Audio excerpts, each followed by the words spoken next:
ओम नमः शिवाय। ओम नमः शिवाय। ओम नमो भगवते वासुदेवाय। ओम देवकी सुत गोविंद वासुदेव जगतपते देहि तनियम कृष्ण त्वाम अहम शरणम गतः।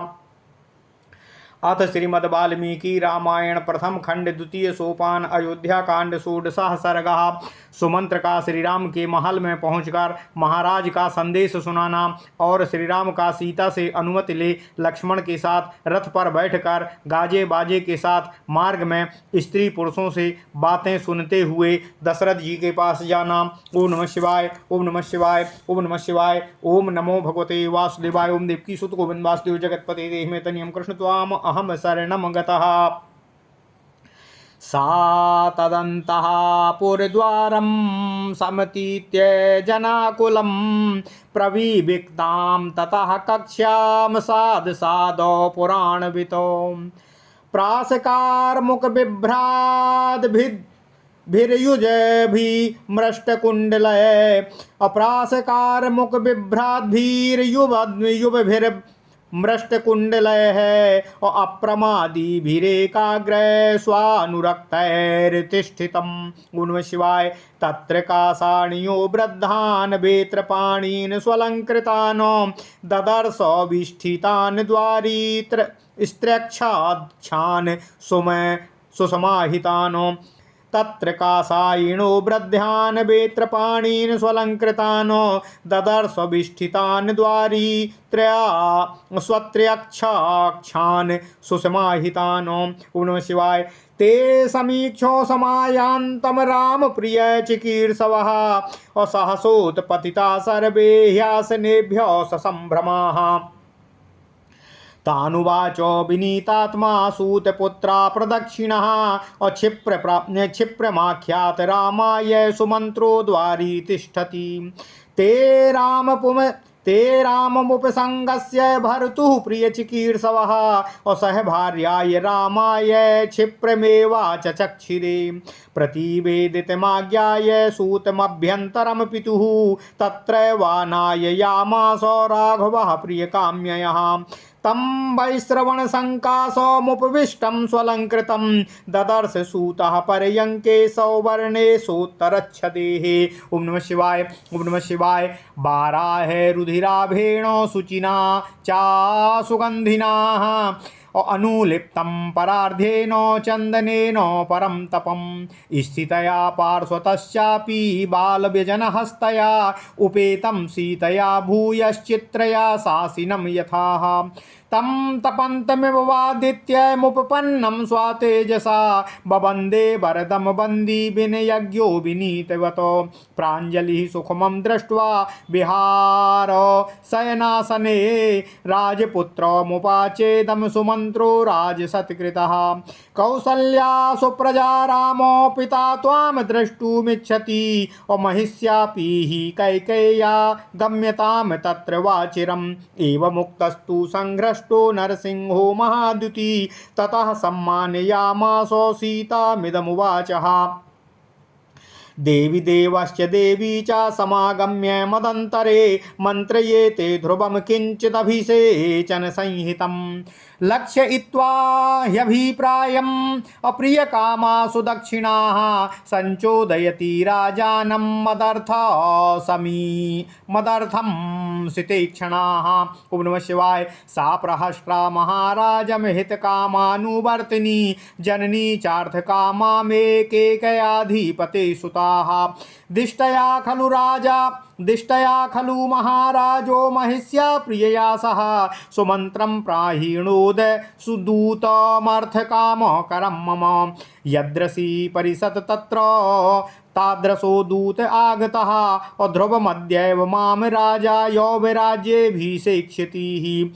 हन्त शीघ्रमितो गत्वा द्रक्ष्यामि च महीपतिं सह त्वं परिवारेण सुखमास्व रमस्व च। अपति सम्मानिता सीता भरतारामित ते क्षणाः आद्वारो मनुबभ्राज मङ्गलायानभिदध्युषीः। राज्यं द्विजातिभिर्जुष्टं राजसूयाभिषेचनं कर्तुमर्हति ते राजा वासयस्येव लोककृतो। ओम नमः शिवाय। ओम नमः शिवाय। ओम नमो भगवते वासुदेवाय। ओम देवकी सुत गोविंद वासुदेव जगतपते देहि में तनियम कृष्ण त्वाम अहम शरणम गतः। दीक्षितं व्रतसम्पन्नं वराजीनधरं शुचिं दीक्षितं व्रतसम्पन्नं वराजिनधरं शुचिम् अकरङ्गशृङ्गपाणिं च पश्यन्तीं त्वां भजाम्यहं पूर्वां दिशं वज्रधरो दक्षिणां पातु मे यमः वरुणः पश्चिमामांसां धनेशस्तुत्तरां दिशम् अथ सीतामनुज्ञाप्य कृतकौतुकमङ्गलः निश्चक्रामो सुमन्त्रेणो सह रामो निवेशनाथ निश्चकामो सुमन्त्रेणो सह रामो निवेशनाथ पर्वतादिविनिष्क्रम्य सिंहो गिरिगुहाशयः लक्ष्मणं द्वारीसोपश्यत प्रह्वाञ्जलिपुटं स्थितम् अथ मध्यं कक्षायां समागच्छत सुहृज्जनः सा सर्वानर्थिनो दृष्ट्वा समेत्य प्रतिनन्द्य च ततः पावकसङ्कासो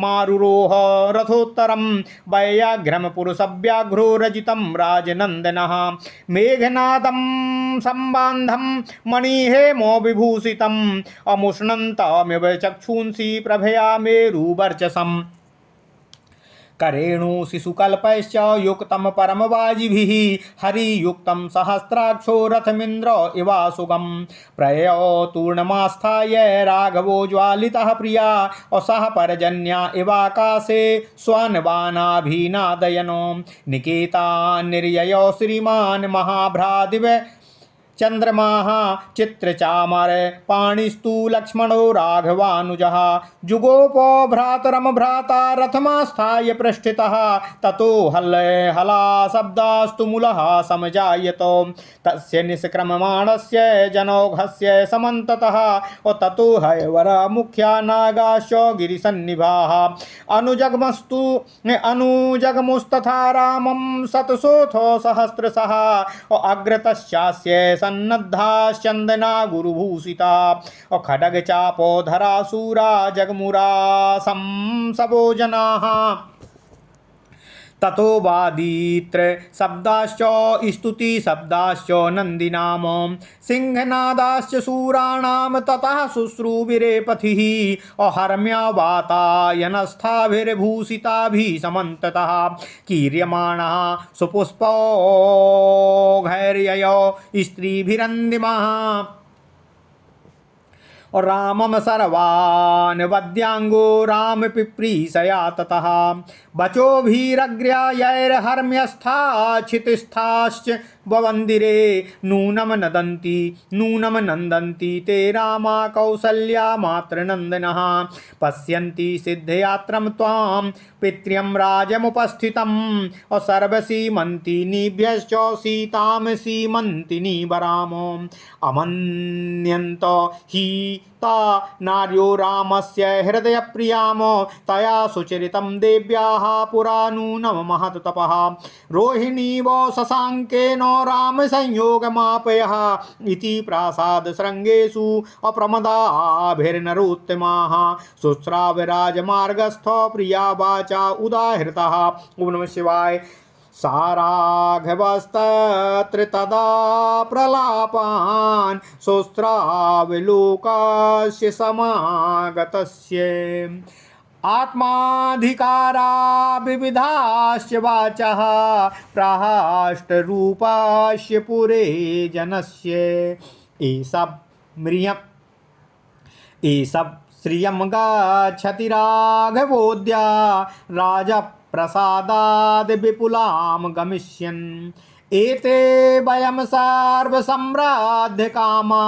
येषामयं नो भविता प्रशान्ता लाभो जनस्यास्य यदेष सर्वं प्रपात्स्यते राष्ट्रमिदं चिराय नाह्या प्रियं किञ्चन राजु कश्चन पश्येन दुःखं मनुजाधिपेऽस्मिन् साघोषवद्भेश्च हय सनागय पुरः सरः स्वास्तिकसूतमागधय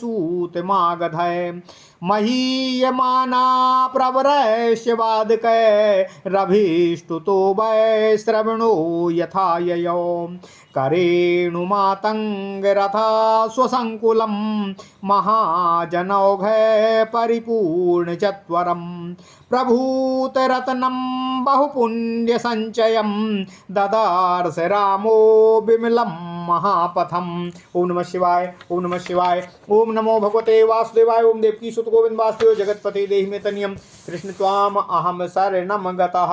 ओम नमो भगवते वासुदेवाय, ओम देवकी सुत गोविंद वासुदेव जगतपते देहि मे तनियम कृष्ण त्वाम अहम शरणम गतः। अथ श्रीमद् वाल्मीकि रामायण प्रथम खंड द्वितीय सोपान अयोध्या कांड 16वां सर्ग। सुमंत का श्री राम के महल में पहुंचकर महाराज का संदेश सुनाना और श्री राम का सीता से अनुमति ले लक्ष्मण के साथ रथ पर बैठकर गाजे बाजे के साथ मार्ग में स्त्री पुरुषों की बातें सुनते हुए महाराज दशरथ जी के पास जाना। ओम नमः शिवाय। रानी कैकेयी के कोप भवन में जाने के बाद महाराज दशरथ जी उनसे बार बार अपने मांगे हुए वरदानों को वापस लेने की अनुनय विनय की जाती रही, तथापि कैकेयी महाराज की बातों से प्रभावित नहीं हुई और अपने वरदानों पर अडिग रहीं।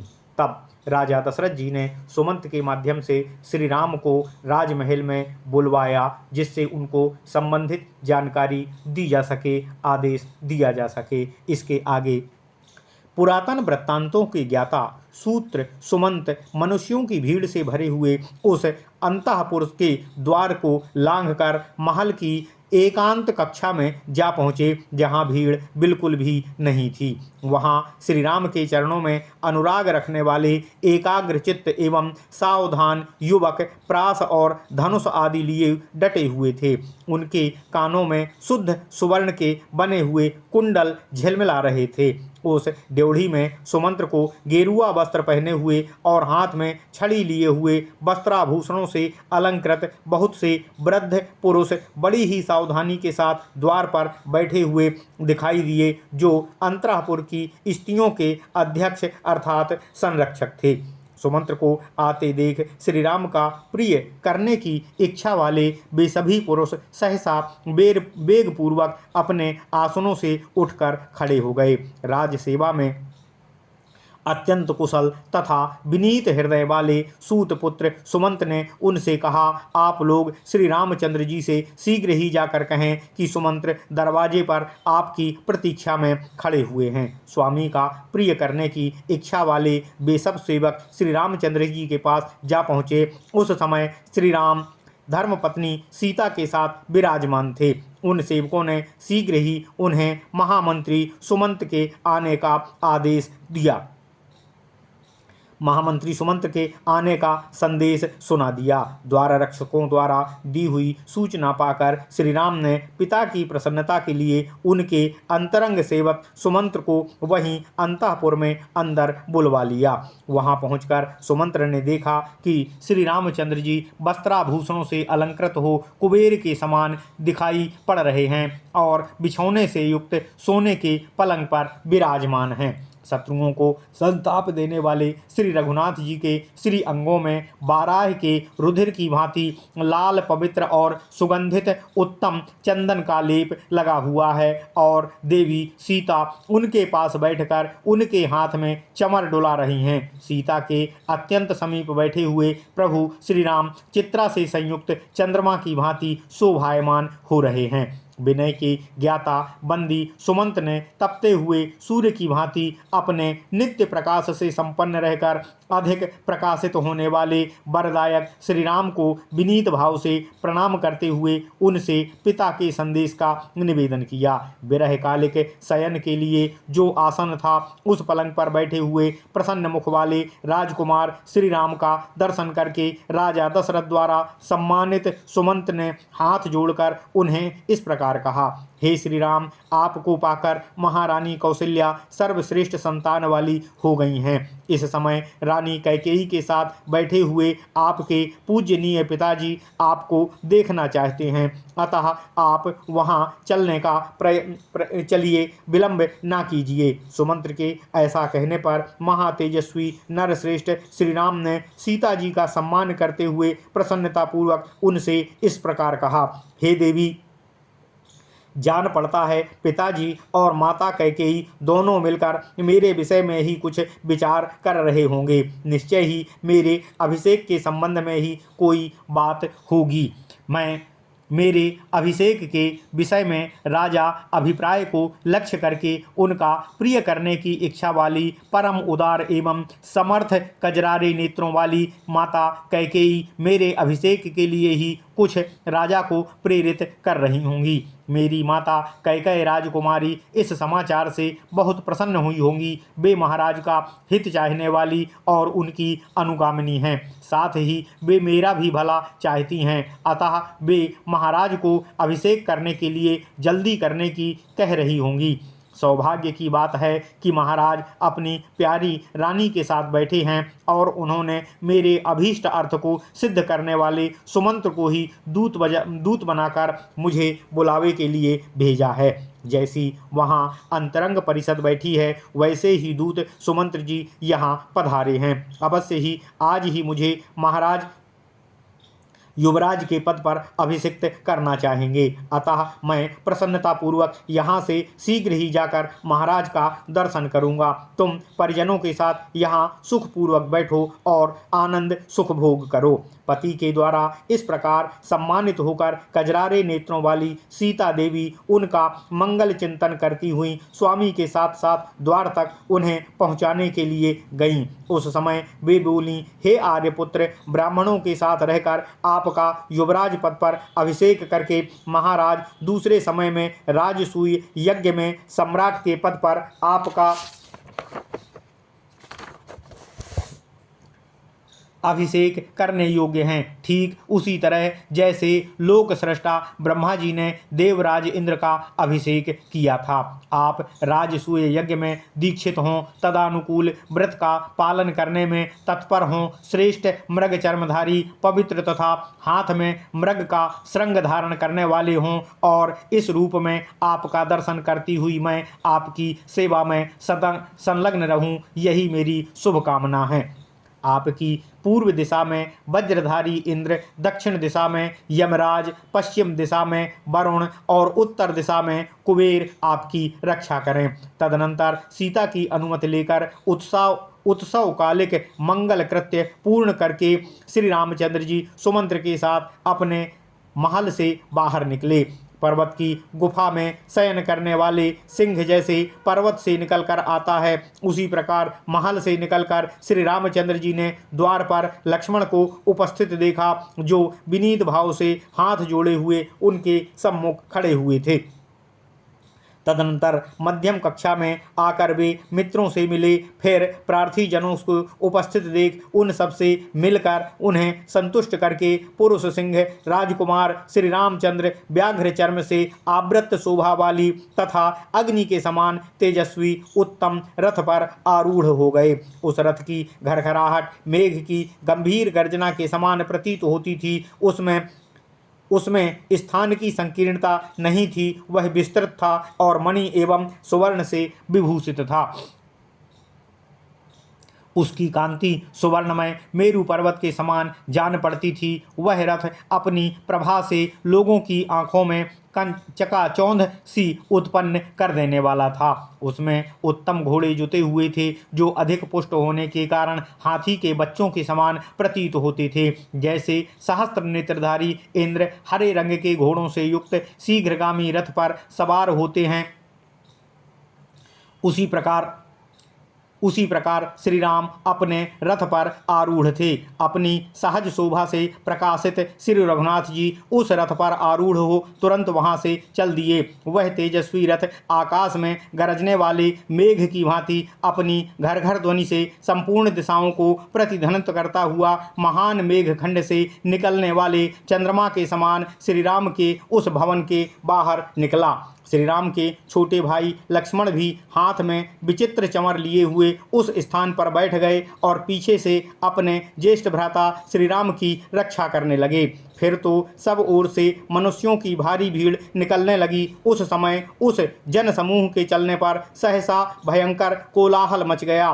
श्री राम के पीछे पीछे अच्छे अच्छे घोड़े और पर्वतों के समान विशालकाय श्रेष्ठ गजराज सैकड़ों और हजारों की संख्या में चलने लगे। उनके आगे आगे कवच आदि से सुसज्जित तथा चंदन और आगुरु से विभूषित हो खड्ग और धनुष धारण किए हुए वे शूरवीर तथा मंगलाशंसी मनुष्य बंदी आदि चल रहे थे।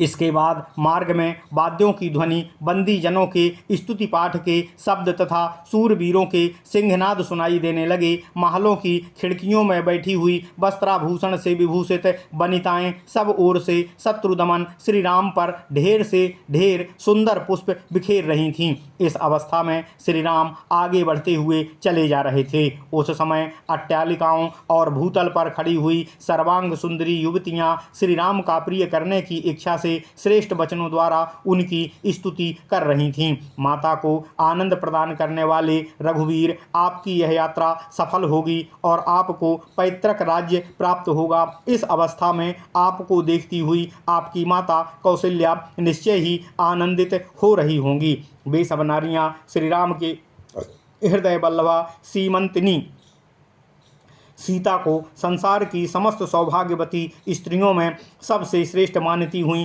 कहने लगीं। उन देवी सीता ने पूर्व काल में निश्चय ही बहुत बड़ा भारी तप किया होगा, तभी उन्होंने चंद्रमा से संयुक्त हुई रोहिणी की भांति श्री राम का संयोग प्राप्त किया है। इस प्रकार राजमार्ग पर रथ पर बैठे हुए श्री रामचंद्र जी प्रासाद शिखरों पर बैठी हुई युवती स्त्रियों के द्वारा कही गई प्यारी प्यारी बातें सुन रहे थे। उस समय अयोध्या में आए हुए दूर दूर के लोग अत्यंत हर्ष में भरकर वहां श्री रामचंद्र जी के विषय में जो वार्तालाप और तरह तरह की बातें कर रहे थे, अपने विषय में कही गई उन सभी बातों को श्री रामचंद्र जी, श्री रघुनाथ जी सुनते जा रहे थे। वे कहते थे, इस समय श्री रामचंद्र जी महाराज दशरथ की कृपा से बहुत बड़ी संपत्ति के अधिकारी होने जा रहे हैं। अब हम सब लोगों की समस्त कामनाएं शीघ्र ही पूर्ण हो जाएंगी, क्योंकि वे श्री राम हमारे शासक होंगे। यदि यह संपूर्ण राज्य चिरकाल के लिए इनके हाथ में आ जाए तो इस जगत की समस्त जनों के लिए वह महान लाभ होगा। इनके राजा होने पर कभी किसी का अप्रिय नहीं होगा और किसी को कभी कोई दुख नहीं देखना पड़ेगा। हिनहिनाते हुए घोड़े, चिंघाड़ते हुए हाथियों, जय जयकार करते हुए आगे आगे चलने वाले बंदियों, स्तुति पाठ करने वाले सूतों, वंश की बिरुदावली बखान करने वाले मागधों तथा सर्वश्रेष्ठ गुण गान करने वालों में तुमुल घोष के बीच उन बंदी आदि से पूजित एवं प्रशंसित होते हुए श्री रामचंद्र जी कुबेर के समान रथ में आगे आगे चल रहे थे। यात्रा करते हुए वे श्री राम उस विशाल राजमार्ग को देख जो हथनियों, मतवाले हाथियों, रथों और घोड़ों से खचाखच भरा हुआ था, उसके प्रत्येक चौराहे पर मनुष्यों की भारी भीड़ एकत्रित हो गई थी। उनके दोनों मार्गों में प्रचुर रत्नों से भरी हुई दुकानें तथा विक्रय के योग्य और भी बहुत से द्रव्यों के ढेर वहां दिखाई दे रहे थे। वह राजमार्ग बहुत ही साफ सुथरा और सजा धजा हुआ था। इत्यर्थे श्रीमद् रामायणे वाल्मीकि आदि काव्ये अयोध्या कांडे सूर्यसर्का। इस प्रकार श्री वाल्मीकि निर्मित आर्ष रामायण आदि काव्य के अयोध्या कांड में 16वां सर्ग पूर्ण हुआ। ओम नमः शिवाय। ओम नमः शिवाय।